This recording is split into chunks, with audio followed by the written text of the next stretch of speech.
विदेशी, आर्थिक और सामरिक संबंध। 1950 के दशक में भारत ने अफ्रीका और एशिया में उपनिवेशवाद को समाप्त करने का पुरजोर समर्थन किया और गुटनिरपेक्ष आंदोलन में अग्रणी भूमिका निभाई।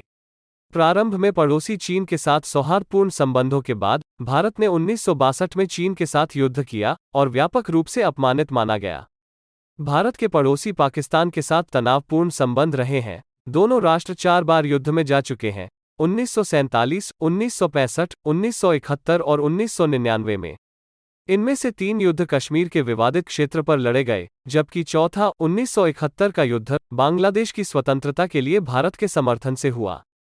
1980 के दशक के अंत में मेजबान देश के निमंत्रण पर भारतीय सेना ने 2 बार विदेश में हस्तक्षेप किया। 1987 और 1990 के बीच श्रीलंका में एक शांति स्थापना अभियान और मालदीव में 1988 के तख्तापलट के प्रयास को रोकने के लिए सशस्त्र हस्तक्षेप। पाकिस्तान के साथ 1965 के युद्ध के बाद भारत ने सोवियत संघ के साथ घनिष्ठ सैन्य और आर्थिक संबंधों को आगे बढ़ाना शुरू किया। 1960 के दशक के अंत तक सोवियत संघ इसका सबसे बड़ा हथियार आपूर्तिकर्ता था। रूस के साथ अपने विशेष संबंधों को जारी रखने के अलावा भारत के इजरायल और फ्रांस के साथ व्यापक रक्षा संबंध हैं। हाल के वर्षों में इसने दक्षिण एशियाई क्षेत्रीय सहयोग संघ और विश्व व्यापार संगठन में महत्वपूर्ण भूमिका निभाई है। राष्ट्र ने 4 महाद्वीपों में संयुक्त राष्ट्र के 35 शांति अभियानों में सेवा करने के लिए 100,000 सैन्य और पुलिस कर्मियों को प्रदान किया है। यह पूर्वी एशिया शिखर सम्मेलन G8, 5 और अन्य बहुपक्षीय मंचों में भाग लेता है। भारत के दक्षिण अमेरिका, एशिया और अफ्रीका के देशों के साथ घनिष्ठ आर्थिक संबंध हैं। यह एक पूर्व की ओर देखो नीति का अनुसरण करता है जो आसियान देशों, जापान और दक्षिण कोरिया के साथ साझेदारी को मजबूत करने का प्रयास करता है, जो कई मुद्दों के इर्द गिर्द घूमता है, लेकिन विशेष रूप से वे जिनमें आर्थिक निवेश और क्षेत्रीय सुरक्षा शामिल है। 1964 के चीन के परमाणु परीक्षण, साथ ही 1965 के युद्ध में पाकिस्तान के समर्थन में हस्तक्षेप करने की उसकी बार बार की धमकियों ने भारत को परमाणु हथियार विकसित करने के लिए राजी कर लिया। भारत ने 1974 में अपना पहला परमाणु हथियार परीक्षण किया और 1998 में अतिरिक्त भूमिगत परीक्षण किया।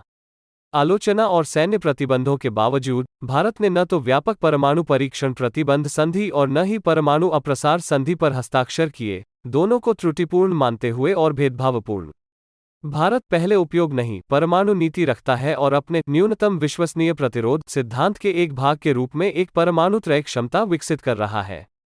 यह बैलिस्टिक मिसाइल रक्षा कवच और 5वीं पीढ़ी का लड़ाकू जेट विकसित कर रहा है। अन्य स्वदेशी सैन्य परियोजनाओं में विक्रांत श्रेणी के विमान वाहक और अरिहंत श्रेणी की परमाणु पनडुब्बियों के डिजाइन और कार्यान्वयन शामिल हैं।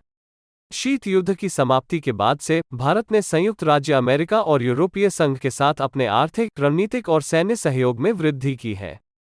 2008 में भारत और संयुक्त राज्य अमेरिका के बीच एक नागरिक परमाणु समझौते पर हस्ताक्षर किए गए थे।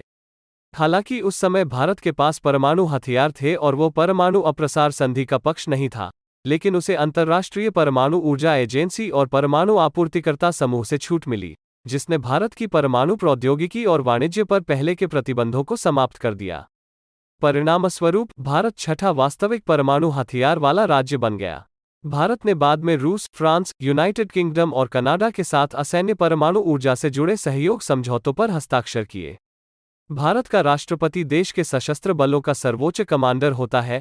1.45 मिलियन सक्रिय सैनिकों के साथ वे दुनिया की दूसरी सबसे बड़ी सेना बनाते हैं।